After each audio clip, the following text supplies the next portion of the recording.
ഏവർക്കും ലേണിറ്റിൻ്റെ പുതിയൊരു ക്ലാസ്സിലേക്ക് സ്വാഗതം. LDC-LGS നമുക്ക് മുൻവർഷ ചോദ്യങ്ങളിലൂടെ നേടിയെടുക്കാം. അതിനു മുമ്പായിട്ട് നിങ്ങൾക്ക് സൗജന്യ PSC ക്ലാസ്സുകൾ ആവശ്യമുണ്ടെങ്കിൽ തന്നിരിക്കുന്ന നമ്പറിൽ വാട്സാപ്പ് മെസ്സേജ് അയക്കുക. നമുക്കിനി ചില മുൻവർഷ ചോദ്യങ്ങളും അതിൻ്റെ അനുബന്ധ വിവരങ്ങളും നോക്കാം. ആദ്യത്തെ ചോദ്യം എന്താണ്? ടെന്നീസ് കോർട്ട് പ്രതിജ്ഞ ഏത് വിപ്ലവവുമായി ബന്ധപ്പെട്ടിരിക്കുന്നു? എന്താണ് ടെന്നീസ് കോർട്ട് പ്രതിജ്ഞ? ഏത് വിപ്ലവവുമായി ബന്ധപ്പെട്ടിരിക്കുന്നു? റഷ്യൻ വിപ്ലവമാണോ, ഫ്രഞ്ച് വിപ്ലവമാണോ, ചൈനീസ് വിപ്ലവമാണോ, അമേരിക്കൻ വിപ്ലവമാണോ? ഏതാണ്? ഫ്രഞ്ച് വിപ്ലവവുമായി ബന്ധപ്പെട്ടിരിക്കുന്നതാണ് എന്ത്? ടെന്നീസ് കോർട്ട് പ്രതിജ്ഞ. ടെന്നീസ് കോർട്ട് പ്രതിജ്ഞ എന്തുമായി ബന്ധപ്പെട്ടിരിക്കുന്നു? ഏത് വിപ്ലവവുമായി ബന്ധപ്പെട്ടിരിക്കുന്നു? ഫ്രഞ്ച് വിപ്ലവവുമായിട്ടാണ് ബന്ധപ്പെട്ടിരിക്കുന്നത്. അധികാരം തൊഴിലാളികൾക്ക്, ഭൂമി കൃഷിക്കാർക്ക്, ഭക്ഷണം പട്ടിണി കിടക്കുന്നവർക്ക്, സമാധാനം എല്ലാവർക്കും എന്ന മുദ്രാവാക്യവുമായി ബന്ധപ്പെട്ടിരിക്കുന്ന വിപ്ലവം ചോദിച്ചാൽ അത് റഷ്യൻ വിപ്ലവമാണ്. എന്താണ്? അധികാരം തൊഴിലാളികൾക്ക്, ഭൂമി കൃഷിക്കാർക്ക്, ഭക്ഷണം പട്ടിണി കിടക്കുന്നവർക്ക്, സമാധാനം എല്ലാവർക്കും. ഇത് എന്തുമായി ബന്ധപ്പെട്ടിരിക്കുന്നു? റഷ്യൻ വിപ്ലവവുമായി ബന്ധപ്പെട്ടിരിക്കുന്നു. 1917 ഒക്ടോബർ വിപ്ലവത്തെക്കുറിച്ച് ലോകത്തെ പിടിച്ചുകുലുക്കിയ 10 ദിവസം എന്ന പുസ്തകം എഴുതിയത് ജോൺ റീഡാണ്. 1917 ഏത് വിപ്ലവം നടക്കുന്നത്? റഷ്യൻ വിപ്ലവം നടക്കുന്നത്. 1917 ഒക്ടോബർ വിപ്ലവത്തെക്കുറിച്ച് ലോകത്തെ പിടിച്ചുകുലുക്കിയ 10 ദിവസം എന്ന പുസ്തകം എഴുതിയതാരാണ്? ജോൺ റീഡാണ്. ആരാണ്? ജോൺ റീഡാണ്. റഷ്യൻ വിപ്ലവത്തിൻ്റെ കണ്ണാടി എന്ന് ലെനിൻ വിശേഷിപ്പിച്ച കൃതികൾ രചിച്ചതാരാണ്? ലിയോ ടോൾസ്റ്റോയിയാണ്. ആരാണ്? ലിയോ ടോൾസ്റ്റോയിയാണ് എന്ത്? റഷ്യൻ വിപ്ലവത്തിൻ്റെ കണ്ണാടി എന്ന് ലെനിൻ വിശേഷിപ്പിച്ച കൃതികൾ രചിച്ചതാരാണ്? ലിയോ ടോൾസ്റ്റോയിയാണ്. അപ്പോൾ റഷ്യൻ വിപ്ലവത്തിൻ്റെ കണ്ണാടി എന്ന് ലെനിൻ വിശേഷിപ്പിച്ച കൃതികൾ ആരുടേതാണ്? ലിയോ ടോൾസ്റ്റോയിയുടെ കൃതികളാണ്. അടുത്ത ചോദ്യം നമുക്ക് നോക്കാം. വടക്കേ അമേരിക്കയിലെ റോക്കി പർവ്വതനിരയുടെ കിഴക്കൻ ചരിവിലൂടെ വീശുന്ന ഉഷ്ണക്കാറ്റ് ഏതാണ്? എന്താണ്? വടക്കേ അമേരിക്ക. അപ്പം റോക്കി പർവ്വതനിര എവിടെയാണ്? വടക്കേ അമേരിക്കയിലാണ്. അപ്പം വടക്കേ അമേരിക്കയിലെ റോക്കി പർവ്വതനിരയുടെ കിഴക്കൻ ചരിവിലൂടെ വീശുന്ന ഉഷ്ണക്കാറ്റ് ഏതാണെന്നാണ് മുൻവർഷ ചോദ്യം. ചിനൂക്ക്, ലൂ, ഫൊൻ, ഹെർമാറ്റൻ. ഇതിൽ ഏതാണ് വടക്കേ അമേരിക്കയിലെ റോക്കി പർവ്വതനിരയുടെ കിഴക്കൻ ചരിവിലൂടെ വീശുന്ന ഉഷ്ണക്കാറ്റ്? ഉത്തരം ഏതാണ്? ചിനൂക്കാണ്. ചിനൂക്കാണ് എന്ത്? വടക്കേ അമേരിക്കയിലെ റോക്കി പർവ്വതനിരയുടെ കിഴക്കൻ ചരിവിലൂടെ വീശുന്ന ഉഷ്ണക്കാറ്റ് ഏതാണ്? ചിനൂക്കാണ്. യൂറോപ്യൻ ചിനൂക്ക് എന്നറിയപ്പെടുന്നത് ഫൊന്നാണ്. ഫൊൻ എങ്ങനെയാണ് അറിയപ്പെടുന്നത്? യൂറോപ്യൻ ചിനൂക്ക് എന്നാണ് അറിയപ്പെടുന്നത്. ആഫ്രിക്കയിലെ സഹാറ മരുഭൂമിയിൽ നിന്ന് പടിഞ്ഞാറൻ ആഫ്രിക്കയിലേക്ക് വീശുന്ന പ്രാദേശിക വാദമാണേത്? ഹർമാറ്റൻ. ഹർമാറ്റൻ എന്ന് പറഞ്ഞാൽ എന്താണ്? ആഫ്രിക്കയിലെ സഹാറ മരുഭൂമിയിൽ നിന്ന് പടിഞ്ഞാറൻ ആഫ്രിക്കയിലേക്ക് വീശുന്ന പ്രാദേശിക വാദമാണേത്? ഹർമാറ്റൻ. അപ്പോൾ വടക്കേ അമേരിക്കയിലെ റോക്കി പർവ്വതനിരയുടെ കിഴക്കൻ ചരിവിലൂടെ വീശുന്ന ഉഷ്ണക്കാറ്റ് ഏതാണ്? ചിനൂക്കാണ്. യൂറോപ്യൻ ചിനൂക്ക് എന്നറിയപ്പെടുന്നത് ഫൊന്നാണ്. ആഫ്രിക്കയിലെ സഹാറ മരുഭൂമിയിൽ നിന്ന് പടിഞ്ഞാറൻ ആഫ്രിക്കയിലേക്ക് വീശുന്ന പ്രാദേശിക വാദം ഏതാണ്? അത് ഹർമാറ്റൻ ആണ്. ഇനി നമുക്ക് അടുത്ത ചോദ്യം നോക്കാം. കാർഷിക കാലങ്ങളെ അടിസ്ഥാനമാക്കിയുള്ള വിളകൾ താഴെ തന്നിരിക്കുന്നു. തന്നിരിക്കുന്നത് എങ്ങനെയാണ്? നെല്ല് ഖാരിഫ് വിളയാണെന്നും, പരുത്തി റാബി വിളയാണെന്നും, പഴവർഗ്ഗങ്ങൾ സയ്യിദ് വിളയാണെന്നുമാണ് തന്നിരിക്കുന്നത്. അപ്പം മുകളിൽ തന്നിരിക്കുന്നവയിൽ ശരിയായ ജോഡികൾ ഏതൊക്കെയാണെന്നാണ് ചോദിച്ചേക്കുന്നത്. അപ്പോൾ അതിനകത്ത് ശരിയായ ജോഡികൾ ഏതാണ്? 1ഉം 3ഉമാണ്. നെല്ല് എന്താണ്? ഖാരിഫ് വിളയാണ്. പഴവർഗ്ഗങ്ങൾ ഏതാണ്? സയ്യിദ് വിളയാണ്. അപ്പം ഖാരിഫ് വിള ഏതാണ്?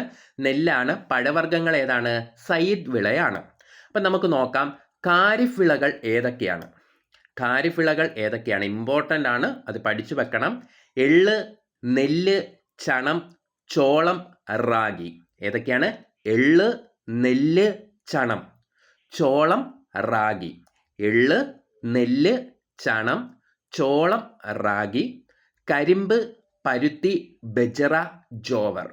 എള്ള്, നെല്ല്, ചണം, ചോളം, റാഗി, കരിമ്പ്, പരുത്തി, ബജ്റ, ജോവർ, സോയാബീൻ, സൂര്യകാന്തി, നിലക്കടല. എള്ള്, നെല്ല്, ചണം, ചോളം, റാഗി, കരിമ്പ്, പരുത്തി, ബജ്റ, ജോവർ, സോയാബീൻ, സൂര്യകാന്തി, നിലക്കടല. വേനലിന്റെ ആരംഭത്തോടെ കൃഷി ഇറക്കി മൺസൂണിന്റെ ആരംഭത്തോടെ വിളവെടുക്കുന്ന കൃഷിരീതിയാണ് ഇത് സയ്യിദ് എന്ന് പറയുന്നത്. സയ്യിദ് ഏതാണ്? പഴവും പച്ചക്കറിയും അടങ്ങുന്ന കൃഷിരീതിയാണ് സയ്യിദ്. അപ്പൊ വേനലിന്റെ ആരംഭത്തോടെ കൃഷി ഇറക്കി മൺസൂണിന്റെ ആരംഭത്തോടെ വിളവെടുക്കുന്ന കൃഷിരീതിയാണ് ഇത് സയ്യിദ് എന്ന് പറയുന്നത്. നെൽകൃഷിക്ക് വേണ്ട ശരാശരി താപനില 24 ഡിഗ്രി സെൽഷ്യസ് ആണ്. ഇതും മുൻവർഷ ചോദ്യമാണ്. നെൽകൃഷിക്ക് വേണ്ട ശരാശരി താപനില എത്രയാണ്? 24 ഡിഗ്രി സെൽഷ്യസ് ആണ്. ഇനി നമുക്ക് അടുത്ത ചോദ്യം നോക്കാം. താഴെ തന്നിട്ടുള്ളവയിൽ വാണിജ്യ ബാങ്കുകളുടെ ധർമ്മങ്ങളിൽ ഉൾപ്പെടുന്നത് ഏത് ബാങ്കുകളാണ്? വാണിജ്യ ബാങ്കുകളുടെ ധർമ്മങ്ങളിൽ ഉൾപ്പെടുന്നത് ഏതാണ്? നോട്ട് അച്ചടിച്ചിറക്കൽ, വായ്പ നിയന്ത്രിക്കൽ, സർക്കാരിൻ്റെ ബാങ്ക്, നിക്ഷേപങ്ങൾ സ്വീകരിക്കുക. ഇതിൽ നിന്ന് നമുക്കറിയാൻ പറ്റും ഏതാണ്? നോട്ട് അച്ചടിച്ചിറക്കുന്ന ആരാണ്? RBI ആണ്. വായ്പ നിയന്ത്രിക്കുന്നതും ആര് തന്നെയാണ്? RBI ആണ്. സർക്കാരിൻ്റെ ബാങ്ക് എന്നറിയപ്പെടുന്നതും ഏത് തന്നെയാണ്? RBI ആണ്.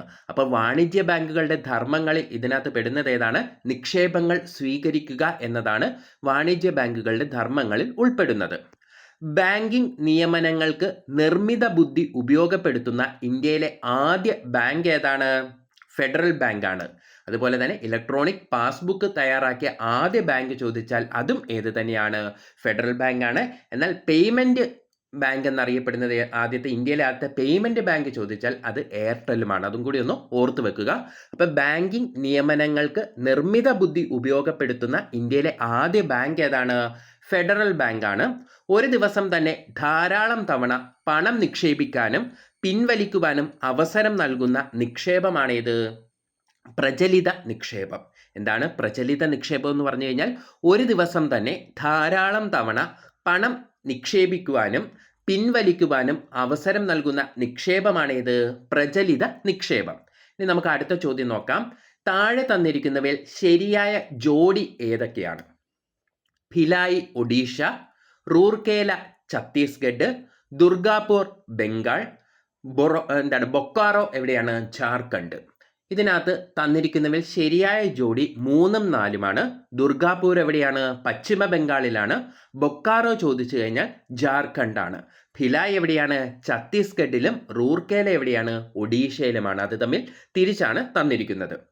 ഇനി നമുക്ക് ഇതിൻ്റെ അഡീഷണൽ ആയിട്ടുള്ള ഇരുമ്പ് ഖനന പ്രദേശങ്ങളുടെ ഒക്കെ നമുക്ക് കുറച്ച് നോട്ട്സ് എല്ലാം നമുക്ക് നമ്മുടെ വാട്സാപ്പ് ഗ്രൂപ്പിൽ ഇടുന്നതാണ്. അപ്പം വാട്സാപ്പ് ക്ലാസ് വേണ്ടുന്നവർ തന്നിരിക്കുന്ന നമ്പറിൽ മെസ്സേജ് അയച്ചാൽ മതി. ഇനി നമുക്ക് അടുത്ത ചോദ്യം നോക്കാം. താഴെ തന്നിരിക്കുന്ന പ്രസ്താവനകൾ നിരീക്ഷിക്കുക. അവയിൽ ശരിയായ പ്രസ്താവന ഏതാണെന്നാണ്. അപ്പം ശരിയായ പ്രസ്താവനയാണ് നമുക്ക് കണ്ടെത്തേണ്ടത്. ഇന്ത്യയിലെ മുഖ്യ താപോർജ സ്രോതസ്സാണ് ഇത് കൽക്കരി. ഇന്ത്യയിലെ മുഖ്യ താപോർജ സ്രോതസ്സാണ് ഇത് കൽക്കരി. പ്രധാന വ്യാവസായിക ഇന്ധനമാണ് കൽക്കരി. ബിറ്റുമിനസ് വിഭാഗത്തിൽപ്പെട്ട കൽക്കരിയാണ് ഇന്ത്യയിൽ കൂടുതലായും കാണപ്പെടുന്നത്. ഏത് വിഭാഗത്തിലാണ്? ബിറ്റുമിനസ് വിഭാഗത്തിൽ. മഹാരാഷ്ട്രയിലെ മുംബൈ ഹൈ ആണ് ഇന്ത്യയിലെ ഏറ്റവും വലിയ കൽക്കരിപ്പാടം. അപ്പോൾ ഈ തന്നിരിക്കുന്ന 4 പ്രസ്താവനകളിൽ ശരിയായവ ആദ്യത്തെ 3 എണ്ണമാണ്. ഇന്ത്യയിലെ മുഖ്യ താപോർജ സ്രോതസ്സാണ് ഇത് കൽക്കരി. പ്രധാന വ്യാവസായിക ഇന്ധനവും ഏത് തന്നെയാണ്? കൽക്കരിയാണ്. ബിറ്റുമിനസ് വിഭാഗത്തിൽപ്പെട്ട കൽക്കരിയാണ് ഇന്ത്യയിൽ കൂടുതലായും കാണപ്പെടുന്നത്. ഇന്ത്യയിലെ ഏറ്റവും വലിയ കൽക്കരിപ്പാടം ചോദിച്ചാൽ അത് ജാറിയാണ്. ജാർഖണ്ഡിലെ ജാറിയാണ് ഇന്ത്യയിലെ ഏറ്റവും വലിയ കൽക്കരിപ്പാടം. ഏതാണ്? ജാറിയാണ്. എവിടത്തെയാണ്? ജാർഖണ്ഡിലെ ജാറിയാണ് ഇന്ത്യയിലെ ഏറ്റവും വലിയ കൽക്കരിപ്പാടം. ഇന്ത്യയിലെ ഏറ്റവും വലിയ എണ്ണപ്പാടമാണ് ഇത് മുംബൈ ഹൈ. അതെവിടെയാണ്? മഹാരാഷ്ട്രയിലാണ്. അപ്പോൾ ഇന്ത്യയിലെ ഏറ്റവും വലിയ കൽക്കരിപ്പാടം ചോദിച്ചാൽ ജാറിയ എവിടെയാണ്? ജാർഖണ്ഡിലും. ഇന്ത്യയിലെ ഏറ്റവും വലിയ എണ്ണപ്പാടം ചോദിച്ചു കഴിഞ്ഞാൽ മുംബൈ ഹൈ അതെവിടെയാണ്? മഹാരാഷ്ട്രയിലുമാണ്. ഇനി നമുക്ക് അടുത്ത ചോദ്യം നോക്കാം. ചുവടെ കൊടുത്തിട്ടുള്ള പ്രസ്താവനകളിൽ ഉദാരവൽക്കരണത്തിന്റെ ഫലമായുള്ള മാറ്റത്തിൽ പെടുന്നവ ഏവയാണ്? അപ്പം LD പരീക്ഷ ആയിക്കോട്ടെ, ഡിഗ്രി ലെവൽ പരീക്ഷ ആയിക്കോട്ടെ, അതിനകത്തൊക്കെ ചോദിക്കുന്ന ഒരു ഭാഗമാണ് ഉദാരവൽക്കരണം, സ്വകാര്യവൽക്കരണം, ആഗോളവൽക്കരണം. അപ്പം ചുവടെ കൊടുത്തിട്ടുള്ള പ്രസ്താവനകളിൽ ഉദാരവൽക്കരണത്തിന്റെ ഫലമായിട്ടുള്ള മാറ്റത്തിൽ പെടുന്നവ ഏവ എന്നതാണ് ചോദ്യം. നമുക്ക് നോക്കാം. വ്യവസായങ്ങൾ തുടങ്ങാനുള്ള നിയന്ത്രണങ്ങൾ ലഘൂകരിച്ചു. വ്യവസായങ്ങൾ തുടങ്ങാനുള്ള നിയന്ത്രണങ്ങൾ എന്ത് ചെയ്തു? ലഘൂകരിച്ചു. കമ്പോള നിയന്ത്രണങ്ങൾ പിൻവലിച്ചു. കൂടുതൽ മേഖലകളിൽ വിദേശ നിക്ഷേപം അനുവദിച്ചു. ഇറക്കുമതി ചുങ്കവും നികുതികളും കൂട്ടി. അപ്പോൾ ഇതിനകത്ത് ശരിയായവ ഏതൊക്കെയാണ്? 1, 2, 3 നമുക്കത് വായിച്ച് നോക്കുമ്പോൾ തന്നെ ഉത്തരം കിട്ടും. നമ്മൾ പരീക്ഷയിൽ ശ്രദ്ധിക്കേണ്ടതും അത് തന്നെയാണ്. ഓപ്ഷനുകൾ നല്ലതുപോലെ വായിച്ച് മനസ്സിലാക്കുക. നമ്മൾ വായിച്ച് നോക്കുന്ന ഓപ്ഷനിൽ നിന്ന് തന്നെ നമുക്ക് ഉത്തരവും കിട്ടുന്നതാണ്. അപ്പോൾ എന്താണ്? വ്യവസായങ്ങൾ തുടങ്ങുവാനുള്ള നിയന്ത്രണങ്ങൾ ലഘൂകരിച്ചു. അപ്പോൾ ഈ നിയന്ത്രണങ്ങളൊക്കെ ലഘൂകരിക്കുമ്പോൾ കൂടുതൽ വ്യവസായങ്ങൾ തുടങ്ങാൻ പറ്റുമല്ലോ. അതുപോലെ തന്നെ കമ്പോള നിയന്ത്രണങ്ങൾ പിൻവലിച്ചു. കമ്പോളങ്ങളിൽ നിയന്ത്രണങ്ങൾ പിൻവലിച്ചപ്പോൾ അതും ബിസിനസ്സുകാർക്ക് എന്തായി? നേട്ടമായി. കൂടുതൽ മേഖലകളിൽ വിദേശ നിക്ഷേപം അനുവദിച്ചു. അതും എന്ത് ചെയ്തു? നമ്മുടെ രാജ്യത്ത് വ്യവസായങ്ങൾക്ക് എന്താണ് പുരോഗതി ഉണ്ടാക്കാൻ സാധിച്ചു. ഇറക്കുമതി ചുങ്കവും നികുതികളും കൂട്ടി. അങ്ങനെ ആവുമ്പോൾ എന്ത് ചെയ്യും? നമ്മുടെ നാട്ടിലേക്ക് ഇറക്കുമതികൾ കുറയുകയല്ലേ ചെയ്യുന്നത്. അപ്പോൾ അത് തെറ്റായിട്ട് വരുമെന്ന് നമുക്ക് ആ ഓപ്ഷനിൽ നിന്ന് തന്നെ കിട്ടുമല്ലോ. അപ്പം അതാണ് പറഞ്ഞത്, ഓപ്ഷൻ നല്ലതുപോലെ വായിച്ചാൽ അതിൽ നിന്ന് തന്നെ നമുക്ക് വേണമെങ്കിൽ സ്റ്റേറ്റ്മെന്റ് ചോദ്യങ്ങളുടെ ഉത്തരങ്ങൾ വളരെ എളുപ്പത്തിൽ തന്നെ നമുക്ക് കിട്ടും. ആ സമയത്ത് നമ്മൾ ടെൻഷനിലൂടെയാണ് പലതും തെറ്റിക്കുന്നത്. അപ്പോൾ ചുവടെ കൊടുത്തിരിക്കുന്ന പ്രസ്താവനകളിൽ ഉദാരവൽക്കരണത്തിന്റെ ഫലമായുള്ള മാറ്റത്തിൽ പെടുന്നവ ഏതൊക്കെയാണ്? വ്യവസായങ്ങൾ തുടങ്ങാനുള്ള നിയന്ത്രണങ്ങൾ ലഘൂകരിച്ചു, കമ്പോള നിയന്ത്രണങ്ങൾ പിൻവലിച്ചു, കൂടുതൽ മേഖലകളിൽ വിദേശ നിക്ഷേപം അനുവദിച്ചു. ഇനി ഉദാരവൽക്കരണം എന്നറിയപ്പെടുന്നത് എന്താണെന്ന് നമുക്ക് നോക്കാം. രാഷ്ട്രത്തിന്റെ സാമ്പത്തിക പ്രവർത്തനങ്ങളിലുള്ള സർക്കാർ നിയന്ത്രണങ്ങളും സ്വാധീനവും പരിമിതപ്പെടുത്തുന്ന സമ്പ്രദായമാണേത്? ഉദാരവൽക്കരണം. ഇപ്പം രാഷ്ട്രത്തിന്റെ സാമ്പത്തിക പ്രവർത്തനങ്ങളിലുള്ള സർക്കാർ നിയന്ത്രണങ്ങളും സ്വാധീനവും പരിമിതപ്പെടുത്തുന്ന സമ്പ്രദായമാണ് ഏത് പേരിൽ അറിയപ്പെടുന്നത്? ഉദാരവൽക്കരണം എന്ന് അറിയപ്പെടുന്നത്. ഇന്ത്യയിൽ ഉദാരവൽക്കരണം, സ്വകാര്യവൽക്കരണം, ആഗോളവൽക്കരണം എന്നീ ആശയങ്ങൾ രൂപം കൊണ്ടത് 1991 എന്നാണ്. 1991 ഇനി നമുക്ക് അടുത്തൊരു പ്രധാനപ്പെട്ട ചോദ്യം നോക്കാം. ഇന്ത്യൻ ഭരണഘടന ഉറപ്പു നൽകുന്ന സമത്വത്തിനുള്ള അവകാശം എന്ന മൗലിക അവകാശത്തിൽ ഉൾക്കൊള്ളിച്ചിരിക്കുന്ന ആശയങ്ങളിൽ പെടാത്തത് ഏത്? എന്താണ്? ഇന്ത്യൻ ഭരണഘടന ഉറപ്പു നൽകുന്ന സമത്വത്തിനുള്ള അവകാശം എന്ന മൗലിക അവകാശത്തിൽ ഉൾക്കൊള്ളിച്ചിരിക്കുന്ന ആശയങ്ങളിൽ പെടാത്തത് ഏതെന്നാണ്. നമ്മൾ ചോദ്യം നല്ലതുപോലെ വായിച്ചു നോക്കണം. ഉൾപ്പെടുന്നതാണോ, പെടാത്തതാണോ, ശരിയാണോ, തെറ്റാണോ, എന്താണ് അവർ ചോദിക്കുന്നതെന്ന് നമ്മൾ കൃത്യമായി മനസ്സിലാക്കിയിരിക്കണം. ഇതിലെന്താണ്? ഉൾപ്പെടാത്തതാണ് ചോദിച്ചിരിക്കുന്നത്. അപ്പം നമുക്ക് ഓപ്ഷൻ നോക്കാം. മതഭാഷ ന്യൂനപക്ഷങ്ങൾക്ക് സ്വന്തം ഇഷ്ടപ്രകാരം വിദ്യാഭ്യാസ സ്ഥാപനങ്ങൾ ആരംഭിക്കുന്നതിനുള്ള അവകാശം, ജാതി, മതം, ലിംഗം, ജനനസ്ഥലം എന്നിവയുടെ അടിസ്ഥാനത്തിലുള്ള വിവേചനം നിരോധിക്കൽ, സ്ഥാനപ്പേരുകൾ നിർത്തലാക്കൽ, പൊതു നിയമനങ്ങളിൽ അവസര സമത്വം ഉറപ്പാക്കൽ. ഇതിൽ എന്താണ് ചോദിച്ചിരിക്കുന്നത്?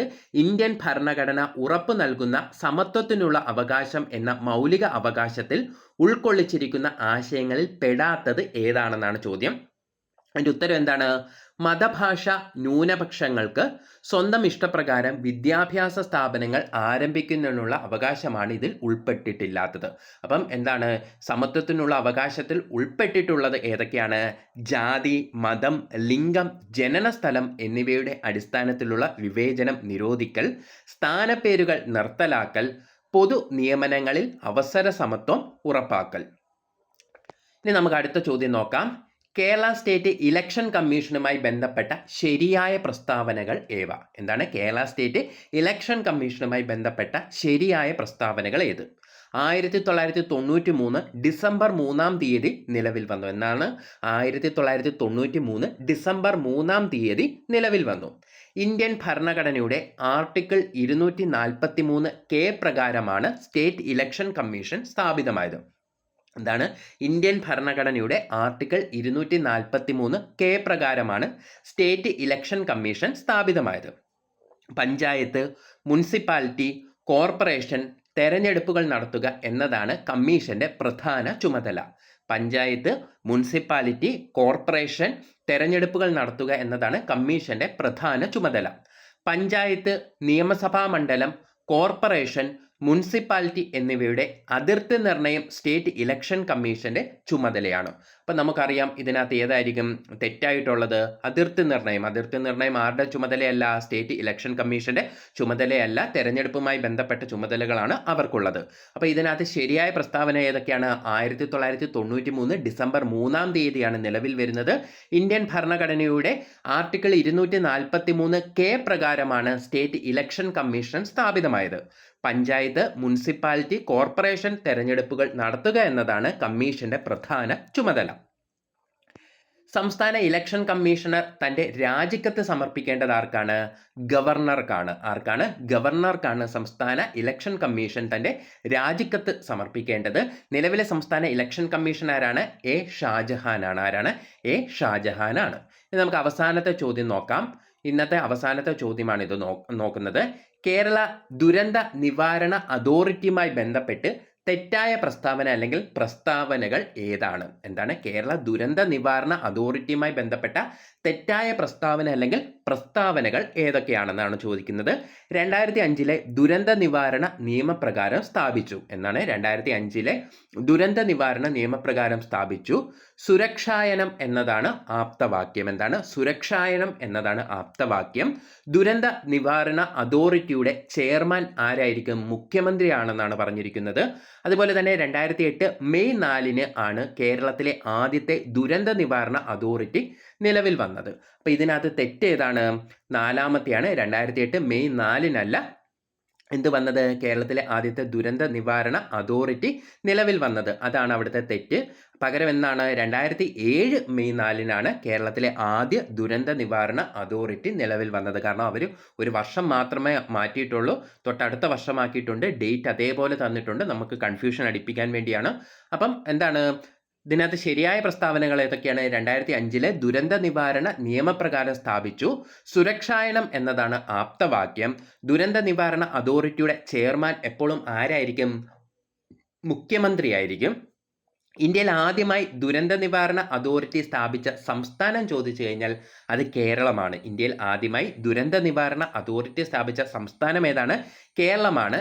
കേരളത്തിലെ ആദ്യ ദുരന്ത നിവാരണ അതോറിറ്റി നിലവിൽ വന്ന തീയതി ചോദിച്ചു കഴിഞ്ഞാൽ 2007 മെയ് 4 എന്നാണ്. 2007 മെയ് 4